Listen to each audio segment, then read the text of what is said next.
امریکی immigration office نے H-1B visa lottery کے دوسرے راؤنڈ کا اعلان کر دیا۔ بات کرتے ہیں انٹرنیشنل رپورٹر تنویر مغل سے۔ جی تنویر، اپڈیٹ کیجیے گا اس حوالے سے۔ جی بالکل، U S citizen ship and immigration services کے بیان کے مطابق H-1B ویزا کے درخواست دہندگان کے لیے اس سال لاٹری کا دوسرا مرحلہ ہوگا۔ اس مرحلے میں پہلے سے جمع کردہ الیکٹرانک رجسٹریشن سے مزید امیدواروں کا انتخاب کیا جائے گا۔ رواں برس مارچ میں امریکی امیگریشن نے سال 2024 کے لیے ویزا لاٹری کے سلسلے میں اعلیٰ درجے کی ڈگری کے حامل امیدواروں کا انتخاب کیا تھا۔ دوسرے مرحلے میں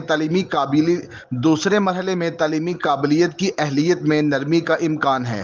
ویزا لاٹری کی اس پیشکش کا فائدہ وہ درخواست گزار ہی اٹھا سکتے ہیں جو پہلے ہی سال 2024 کے رجسٹریشن رکھتے ہیں اور پہلے مرحلے میں کامیاب نہیں ہو سکے تھے۔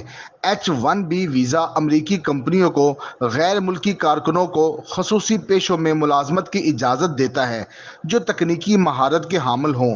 اس لاٹری کے تحت سال میں زیادہ سے زیادہ 65,000 ویزے جاری ہو سکتے ہیں۔ جی بہت شکریہ تنویر ہمیں اپڈیٹ کرنے کا۔